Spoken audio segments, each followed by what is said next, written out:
La maloclusión clase 2 fue escrita por el Dr. Angre. Esta clasificación basada en la discrepancia en sentido anteroposterior, donde el molar inferior se relaciona distalmente con respecto al molar superior. El 70% de los individuos con esta maloclusión presentan, según la literatura, deficiencia mandibular. Es por este motivo que diferentes aparatos ortopédicos buscan reposicionar la mandíbula mediante fuerzas sagitales y han demostrado ser eficientes en la corrección de este tipo de maloclusión. Cuando se utiliza un aparato de avance mandibular, la mandíbula se desplaza hacia adelante y hacia abajo, y este movimiento conduce a una nueva posición condilar que puede afectar el funcionamiento y exige la acomodación de las fibras musculares y de la fisiología de la ATM. Al avanzar la mandíbula hasta una relación incisal de borde a borde, los cóndilos son avanzados dentro de la cavidad glenoidea hasta que se posicionan en el límite inferior de la eminencia articular.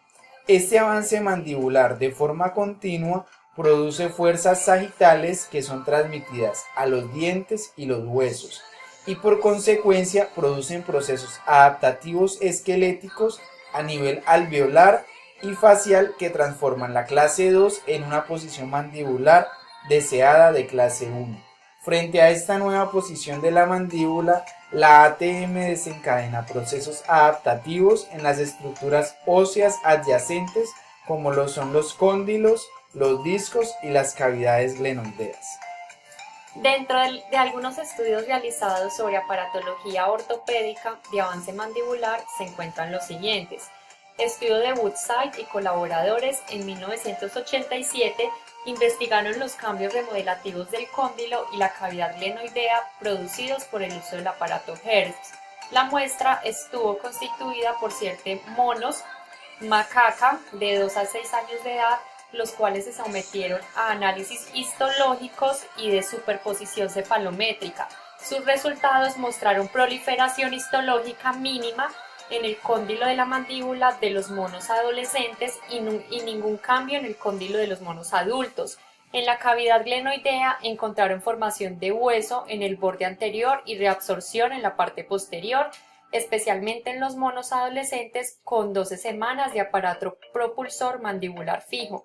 El análisis de superposición cefalométrica mostró una leve extensión vertical de la cabeza del cóndilo sin aumento en la longitud mandibular. McNamara y colaboradores en el 2003 evaluaron la respuesta histológica de la cavidad glenoidea, el cóndilo y el borde posterior de la rama mandibular con el aparato Hertz. La muestra fue construida por 21 monos adultos jóvenes macaca mulata. Se observó una posición ósea en el borde anterior de la fosa glenoidea, aumento en el espesor del cartílago condilar de la mandíbula y no se observó aposición ósea en la longitud del borde posterior de la rama de la mandíbula. Rabi y colaboradores en 2003 evaluaron la respuesta del hueso del ATM frente a 2 protocolos de avance mandibular, avance único de un paso o avance secuencial de 2 pasos. La muestra estuvo conformada por 250 ratones. Los resultados mostraron que los ratones que realizaron los dos tipos de avance tuvieron formación ósea en el cóndilo y en la cavidad glenoidea, siendo este menor en el avance único. Panchers y colaboradores en 1999 observaron los cambios en la posición del disco en relación al cóndilo mandibular después del tratamiento con Hertz. La causística estuvo constituida por 15 pacientes. Mostraron un disco articular en posición protrusiva después de instalado el Hertz en la boca y al final del tratamiento del disco casi retornó a la posición inicial del tratamiento con Hertz. Hansen y colaboradores estudiaron la posición del cóndilo entre la cavidad glenoidea después del tratamiento a largo plazo con aparato Hertz. La muestra estuvo constituida por pacientes con edad pretratamiento de 12.4 años. Después de 7.5 años de concluir el tratamiento, los autores mostraron que 55% de los pacientes presentaban cóndilos céntricos en la cavidad glenoidea sin síntomas de disfunción temporomandibular. Entonces, en un paciente clase 2 tratado con aparatología ortopédica, va a presentar las siguientes características histológicas, las cuales confirmaron que un avance mandibular induce una leve inflamación en el periósteo, esto específicamente en la región posterior e inferior de la cavidad glenoidea. Esto se da en respuesta al elongamiento de las fibras de la región posterior del disco articular, que provoca una posición del tejido óseo en la superficie de la pared posterior de la cavidad glenoidea. Los autores Petrove y Stuhlman sugirieron que el crecimiento condilar está regulado en parte por factores que se expresan intrínsecamente. Ahora vamos a observar las diferentes capas condilares y cada uno de los factores que se experimentan dentro de ellas. Entonces vamos a tener que esta primera capa, que es la superficial, donde están las células mesenquimales y que posteriormente se van a diferenciar en condrocitos en los cóndilos durante el proceso del avance mandibular. Las células mesenquimales, con la expresión del factor IHH, va a estimular la expresión del factor SOX9. Luego vamos a tener la capa proliferativa. En esta están los condroblastos. Aquí el SOX9 va a regular la expresión del colágeno tipo 2.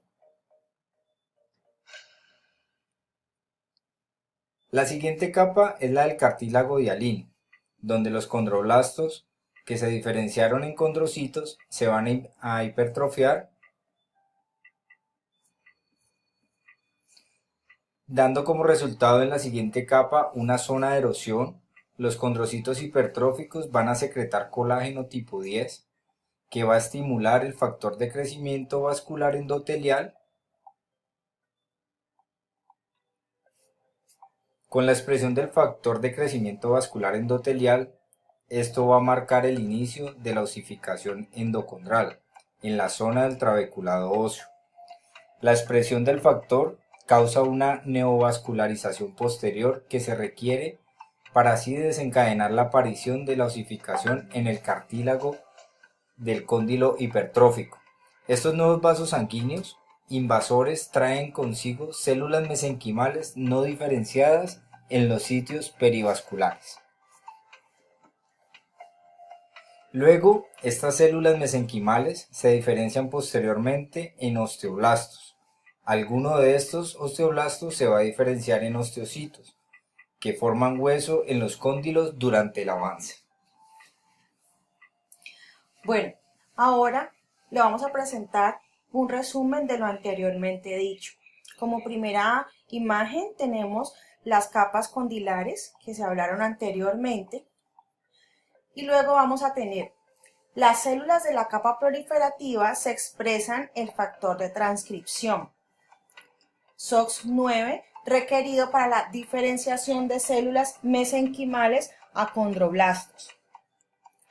Los condroblastos ayudan a la formación del cartílago por la síntesis de colágeno tipo 2 que forma la matriz de cartílago y el cóndilo en crecimiento. Estas células continúan madurando y progresando hacia la hipertrofia. Los condrocitos hipertróficos secretan el colágeno tipo 10 y la matriz del cartílago hipertrófico está destinando a la osificación endocondral. Las células superior del cartílago hipertrófico expresan el factor de crecimiento vascular endotelial, que regula la neovascularización del cartílago hipertrófico e influye en la eliminación de la matriz del cartílago. La erosión del cartílago hipertrófico continúa como una neovascularización y la formación de tipo medular y el tejido de resorción progresa. Los vasos sanguíneos invasores reclutan células mesenquimales osteoprogenitoras y que luego se diferencian en osteoblastos y osteocitos que van a involucrar en la osificación endocondral para dar lugar posteriormente al crecimiento condilar. Bueno, ya con esto les agradecemos la atención prestada y esperamos que con este trabajo les quede más claro los factores que se expresan en el crecimiento condilar en el avance mandibular.